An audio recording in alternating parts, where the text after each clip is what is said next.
So let's open up our Band to Make Your Dance module, and let's get started with playing.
Okay, that was Band to Make It Dance by Mike Will Made It. So let's go over the elements that were used to create this song. So we'll mute as usual so we can focus on each individual element.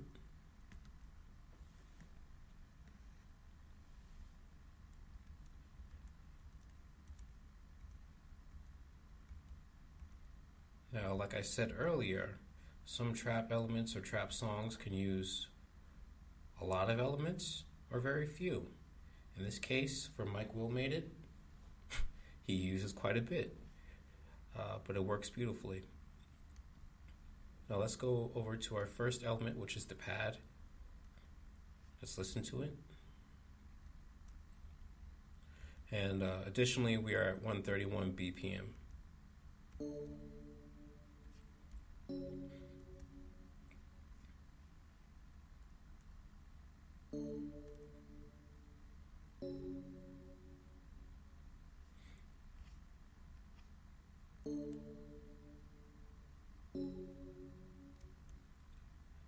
So it's a question answered with a question, musically speaking. We have our D-A-D right here, and down we're going to an F sharp minor. So we have D-A-D, but when we add in the other elements on top, we're going to have essentially D minor chord, and then an F sharp, or F sharp minor chord, but we're using the C sharp bass. Now this pad answers a minor with a minor chord, and it's a certain unsettling feeling having this question answered with a question.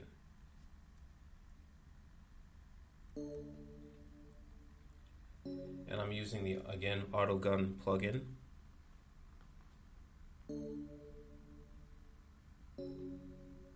And you can see which particular element I'm using in this particular file, so you can view it in real time as you're looking along. So I'll mute the pad, and then the lead saw is kind of where the action is starting to take place. So let's listen. Ninth measure.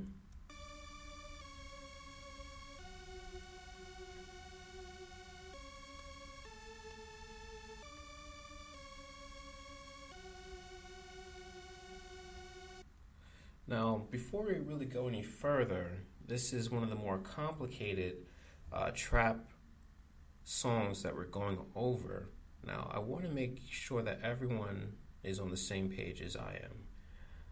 The reason that the pad is rather simplistic with a question within a question element is because it's making room and not trying to interfere with the story of the high saw, or the lead, one of the lead synthesizers. The saw is a kind of synthesizer. But if you look here closely at our high saw, looking within, and the element that I'm using is the hyper saw within Citrus.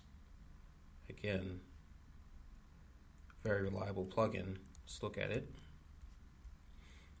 and look closely at our elements. Let's listen.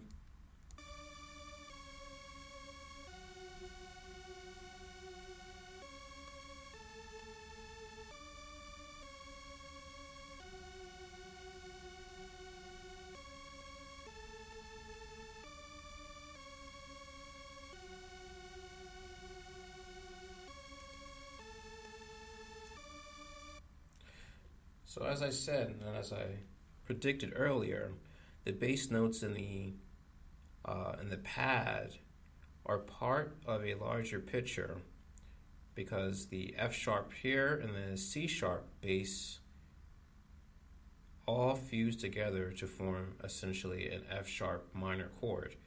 And the F sharp minor is F sharp, C sharp, and A. But we inverted it in the pad section. So let's listen just to the saw, and then we'll add in the pad.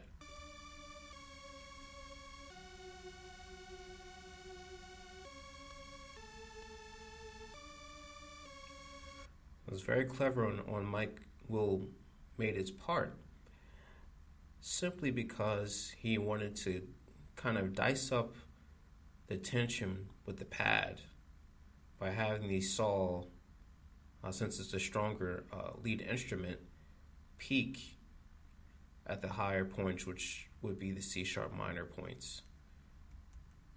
So let's play it together so you can listen to it.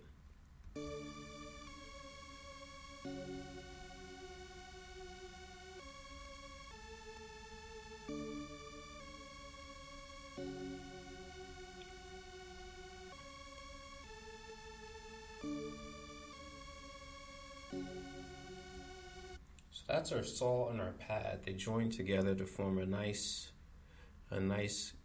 conjunctive effort.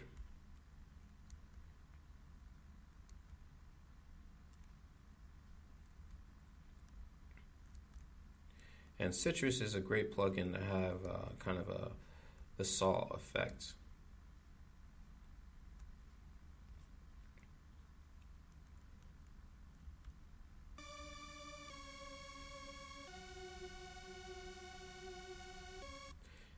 And in comparison to the pad, it's starting at D, but then it gets cut in half for the high saw here in this element.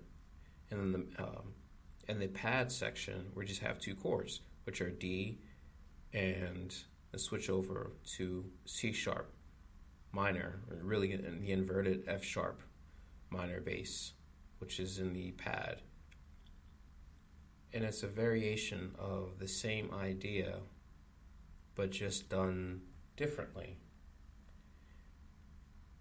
And the C sharp right here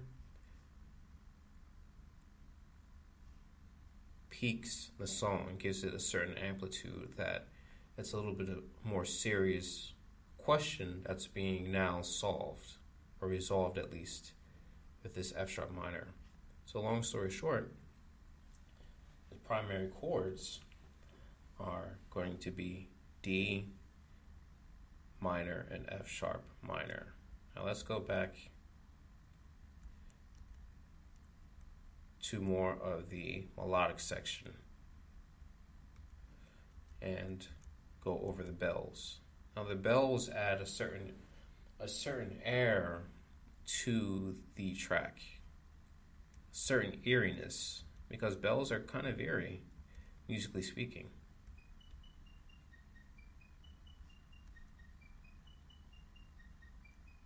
So in comparison to the other two elements, the saw and the pad, these bells have a lot more mobility, musically speaking.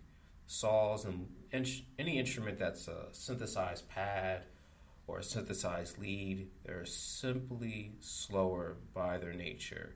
They're built up, they're slow cook musically. Bells, on the other hand, keyboard, piano, those are faster.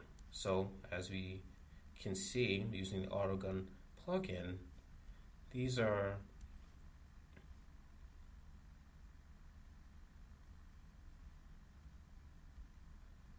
notes that have just been simply cut up. Let's take a listen.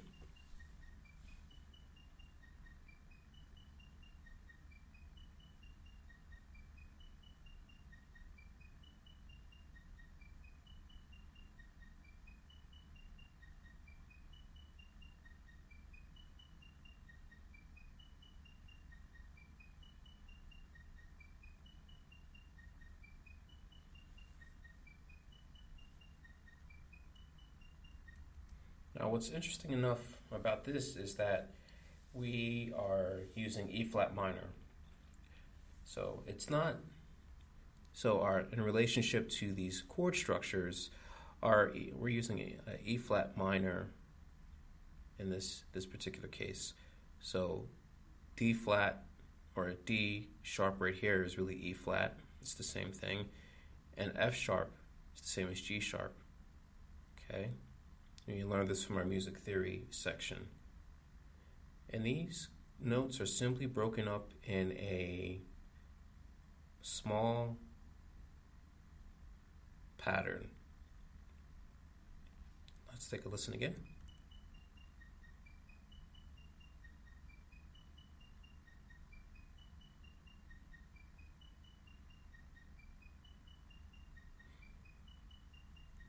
And they repeat. They simply repeat in a small, almost ostinato pattern.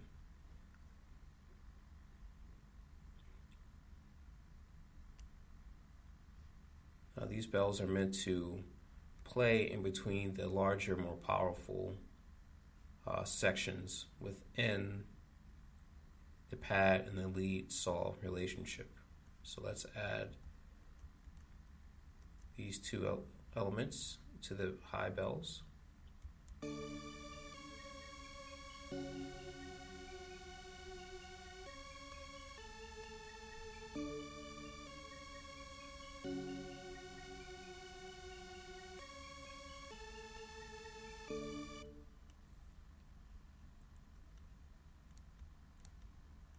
Now we have our trap bell, another set of bells 2. I just call them trap bells. So our bells are trap bells. Let's listen to those.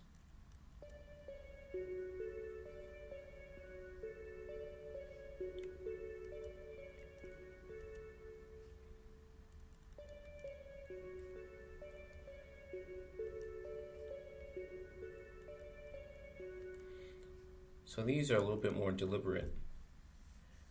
These are simply quarter notes, and before we were working with 16th notes.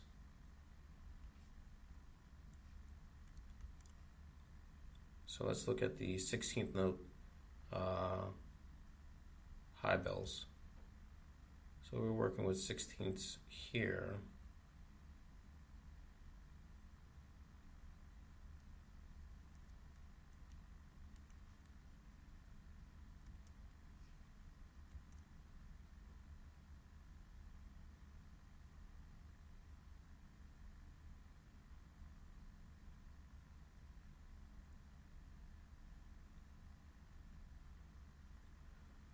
So if you look closely, our 16ths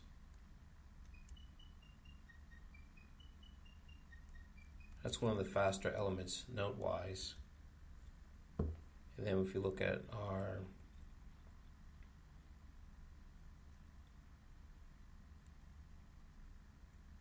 trap bells,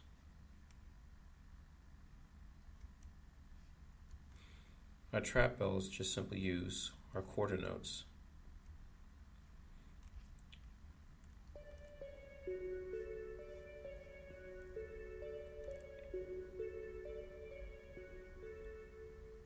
Which are an F sharp minor, sus 6, suspended 6 chord.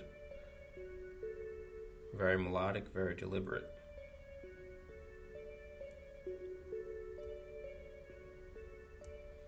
And it has a very Baroque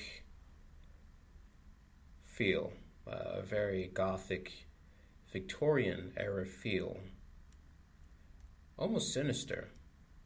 And that's what makes it so great, is that you have these bells and these nice instruments, but they're playing rather uneasy feeling pieces of music. So let's add in all four elements.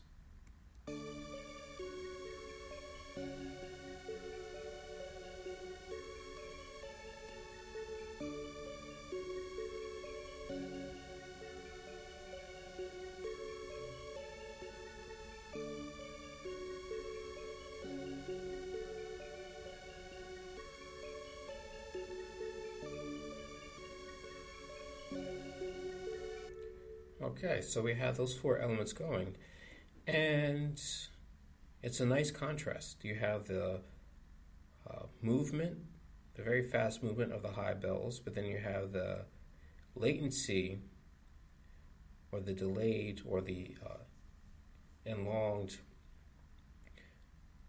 quarter notes within the trap bells, and then you have these longer, even longer note durations with the saw and the pad. So you have fast versus slow, and they're building up to a nice sound. And let's look at our brass hits. Now, brass hits, and since this has a drumline feel, or very anthemic feel, we'll go over brass section, but it feels like a big band is playing, like a big marching band. That's the feel that is kind of built up in this song. So our brass section, again, I'm using a FL Studio plugins for the orchestra hits. So let's listen.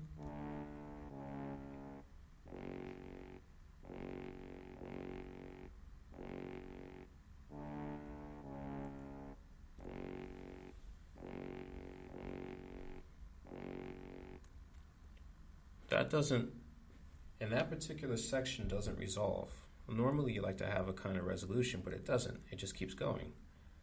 So let's look at the brass, first brass hits, or brass hits on the brass section. So what we're doing, again, back to the basics. We have our D, our change up to C sharp, which is kind of the half step swing approach in trap music. So you have D, swing element on the third beat within this measure, empty time or empty notation, and then we start strong on our second beat, or our sixth beat within the second measure for brass hits.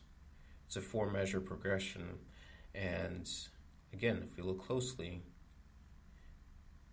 Mike Will made it plays with timing here by having the empty notes and then having a short note and then back to empty, short, particularly here, empty, empty. So you're left with a real sense of uneasiness because the tension's not going to be ever really resolved. The other higher end instruments in the melodic section handle that resolution, particularly the saw effect. This does not. So if we listen,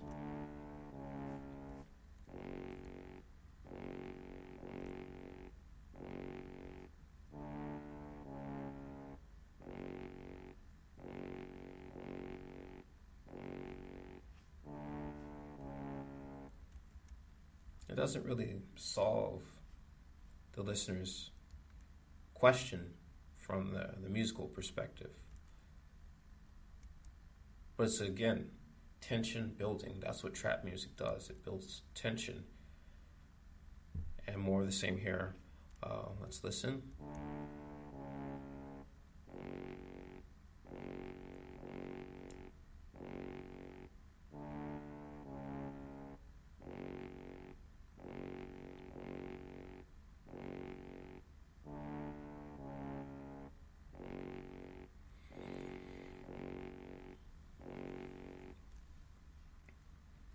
D minor, swing C sharp minor, or C sharp, not necessarily C sharp minor, just a D, 3 bass note to C sharp 3 bass, then F sharp bass. That's our brass section. Now let's listen to the brass section.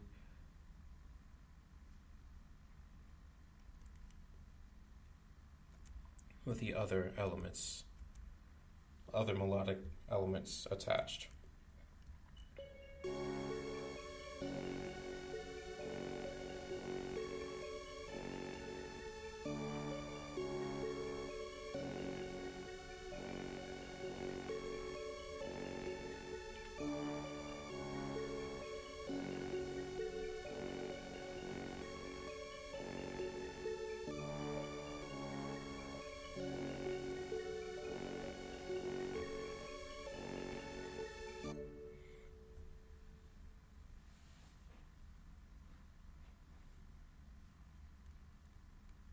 Now the chimes and the piano, they're in a very close family. So let's listen to the piano.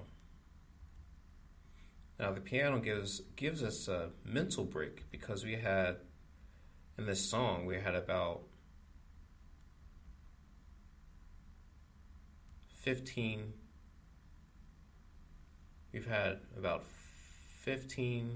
or 16 measures of huge brass, a lot of other elements that we haven't gone over yet.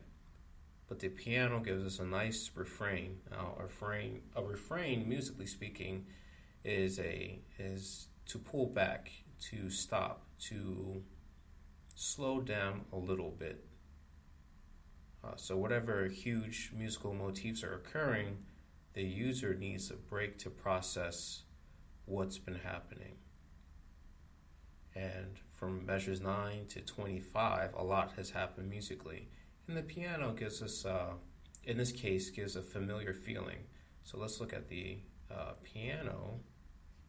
And the piano's playing again.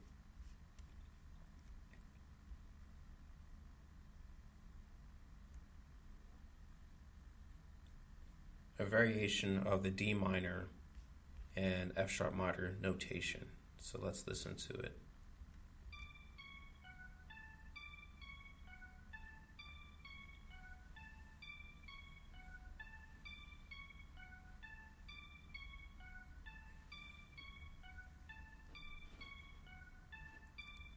Well, that sounds familiar. Now if we go to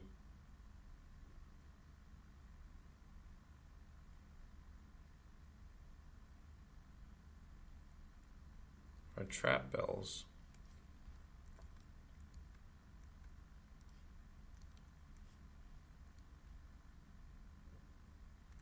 looks quite familiar, doesn't it? So we have our quarter notes playing for our trap bells, and then we have our 16th notes playing for our piano hit.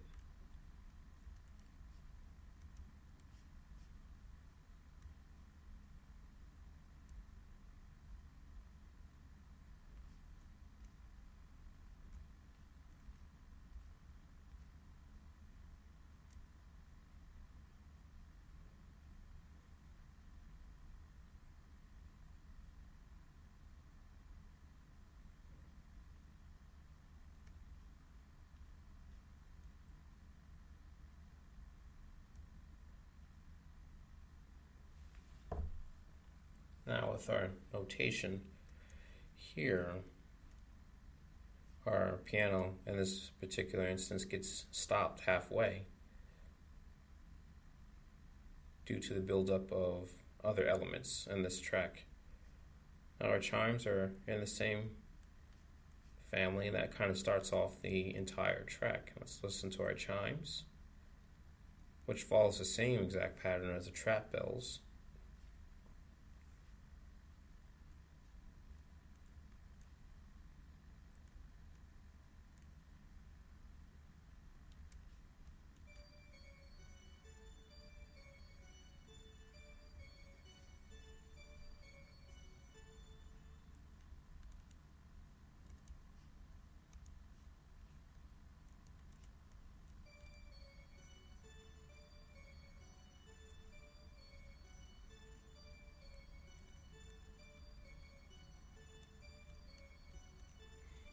Let's add it all together now.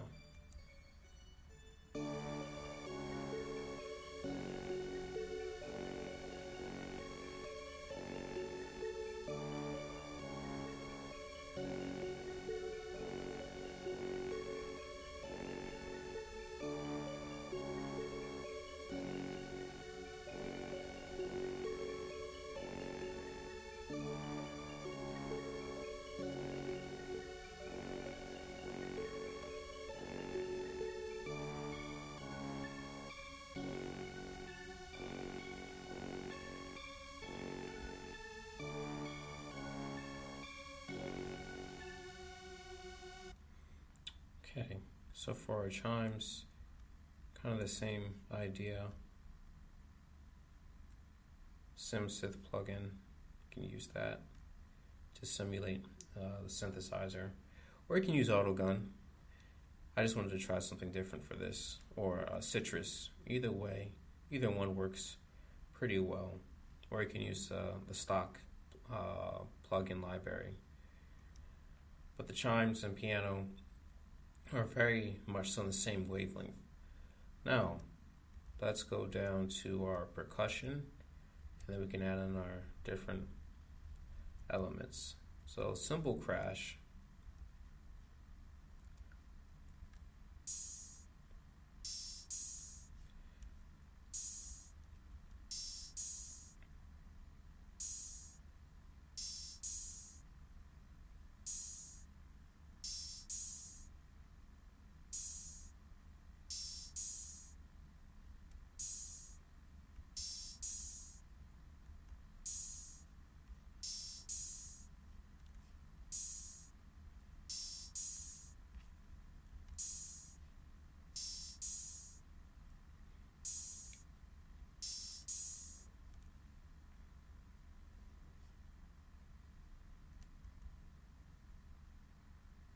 So I labeled cymbal crashes simply because it's very similar to a cymbal crashing at the end of a measure. Like when a drummer's playing, they'll hit this little stride right here to simulate, or in this track, it's simulating how a drummer will hit the end of a musical phrase and resolve with a hi-hat hit and a delayed or elongated cymbal roll. So let's listen.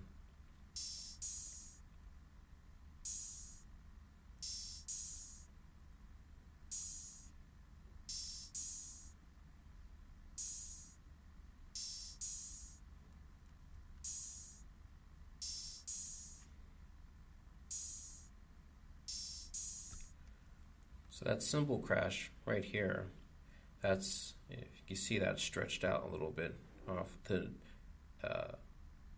allow the note duration to hit a little bit longer. And with our open hi-hats, look at the other track, or for delayed hi-hat, we have just a simple hat being hit, and then our open hi-hat, we have a cymbal or a hi-hat being hit at the first and basically the last measure, or part of the fourth measure.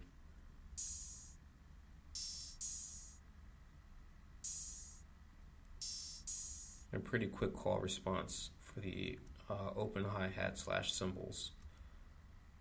Now let's go down to some of the more other larger elements. We have our hi-hats. Let's look at our hi-hats. Not that much different from what we already learned with our hi-hat section in terms of using different musical arrangements. Different note durations really make the hi-hat sequence and the step sequencer very attractive. So let's listen.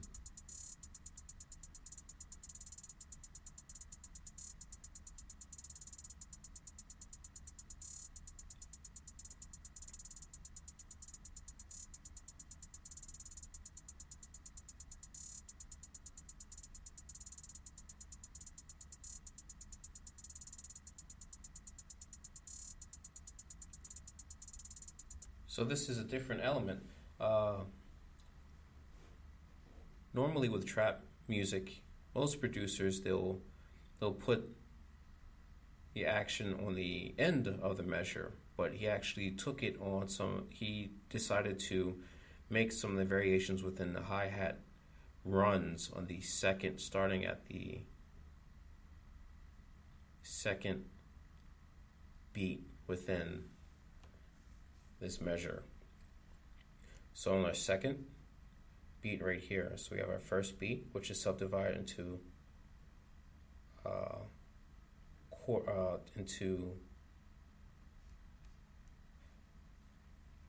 so if you look closely at this hi-hat instance right here on our second beats,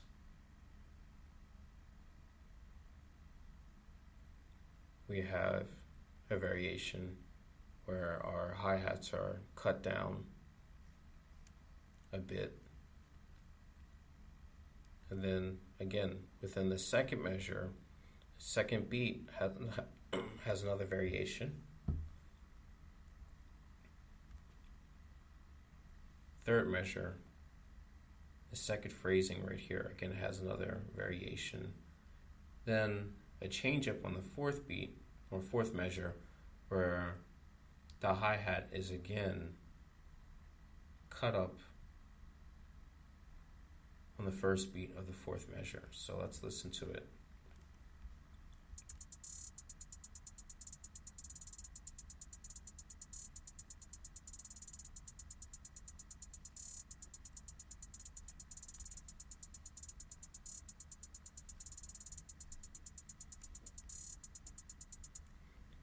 Now this is interesting. The hi-hats are being left to their very interesting devices. So let's listen to the hi-hat and the cymbals.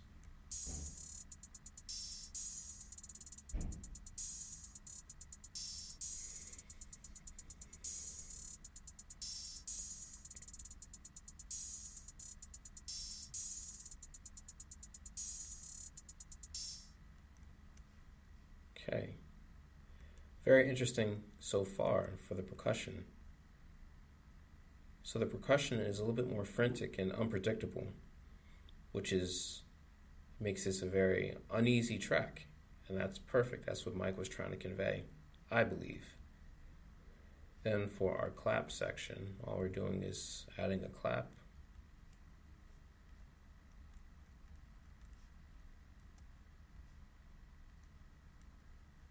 We have it layered for 3 claps. So let's listen.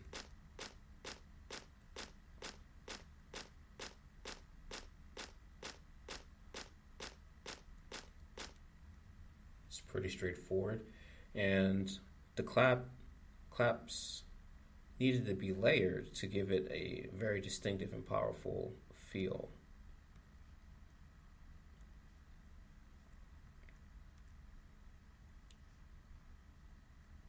So let's listen to it against the other percussive elements.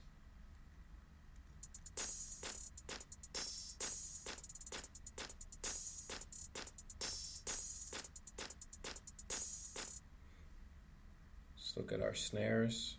Snare is pretty straightforward actually here, because it's only going to be occurring more than likely between the second and third beats, as you can see here.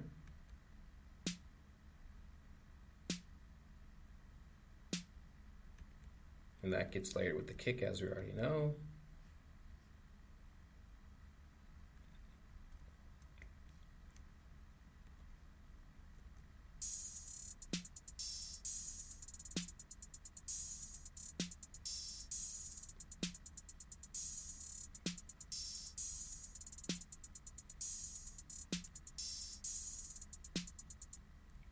Okay, now we have our 808s and our kicks.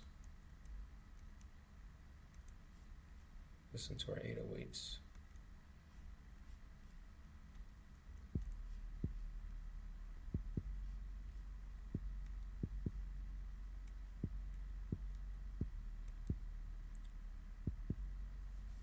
So way at the bottom, way at the bottom, we have F sharp as the bass, and A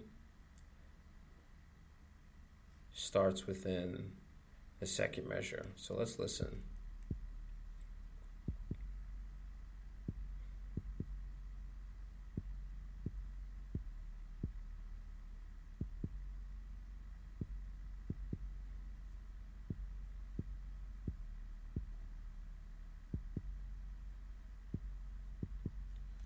So this is another great example of trap music timing. The timing or the swing where we have the very aggressive movement musically is right here. It's from our F sharp within that goes beyond the first measure and goes actually into the second measure. That begins already in the first measure, goes into the second measure, and then aggressively goes up to the A as part of the second beat within the second measure, or the sixth beat within this musical phrase. It is very aggressive, and it continues.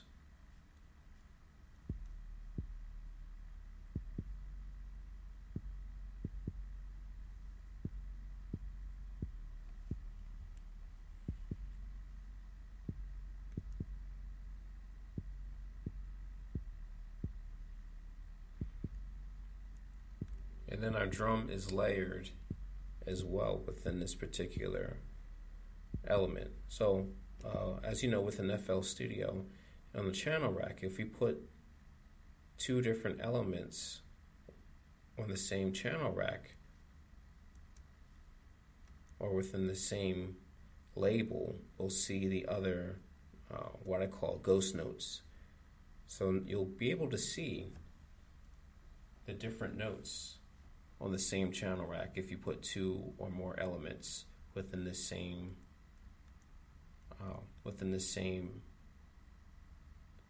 label or grouping or playlist.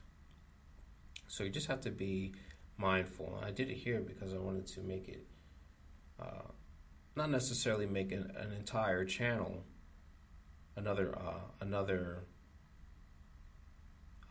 channel element here. I didn't have to want to do that, so I just simply combined the 808 and the kick. So we are going to be bending the rules a little bit that I did set forth earlier, or more of a guideline. So right here we're listening. The kick is still in C. It's tuned to C. As you can see, the kick is pretty strong on the first beat or second beat, fifth beat, and so on. And it coincides when there's a strong change in the 808. So when there's a change in the 808, when the 808 does a variation of note manipulation, when it cuts itself and it gets cut, that's when our 808s, or that's when our kick also is added as another note entry in the sequencer.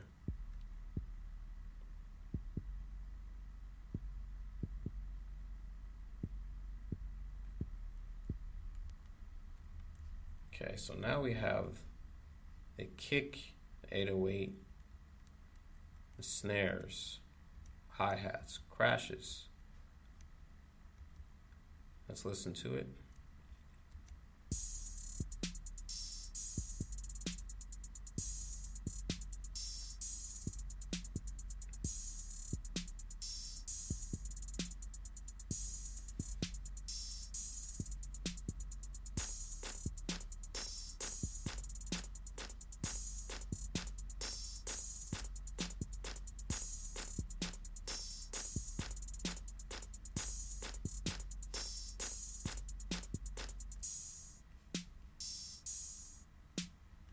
So nothing too outlandish there, pretty straightforward. Now we just have our standard kick So instead of the 808 kick combination, we have just a standard regular old kick. So let's just mute these other percussive elements and play our kick.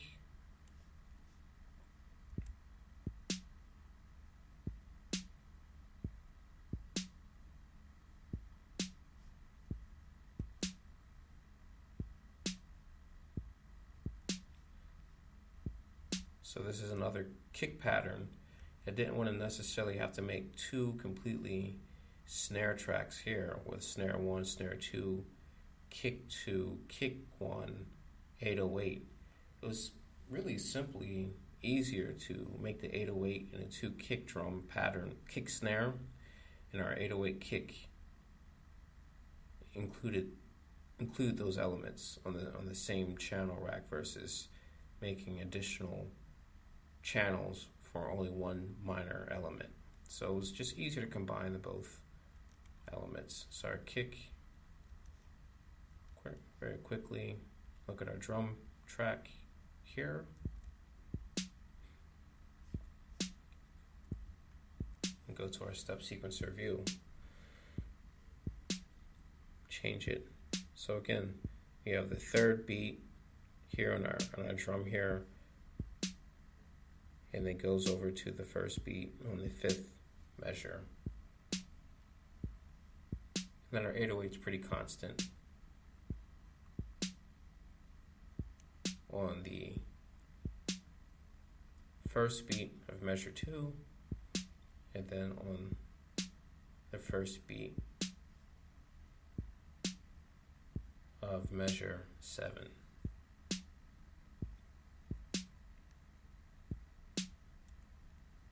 So as long as there's swing, as we're learning in this course, the track will sound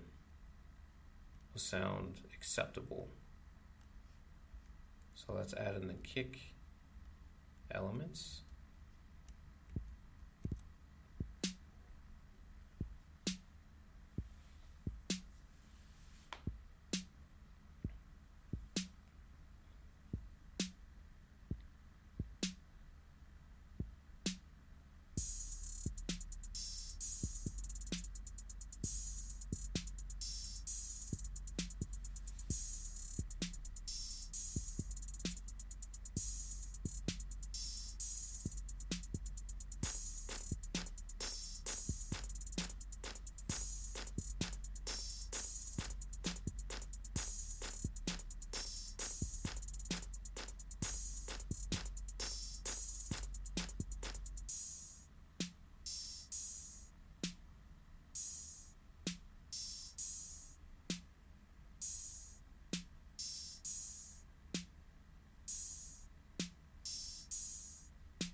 So that was a longer listen to through the percussion section, but that was so that you can get a good view of what was happening in real time without the melodic section playing. So now the last thing we have to go over is the filter, and there's a bit of a filter or a low pass filter that's played at the beginning of this track, and then you hear the Mike Will made it. So let's listen to this with the filter added, and let's listen to the track.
And we already know how to apply a filter. Let's go back to our channel rack and mixer.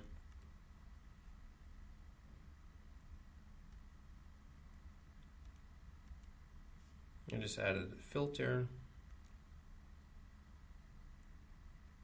And we already know how to do that. So let's just look at it quickly. Right click, and then we just created our simple triangle low pass filter, applied it, and created a automation clip, which we already reviewed, and then I added it to the first 8 measures, and then that was how the filter came into effect. It gets some of the underwater distorted feeling.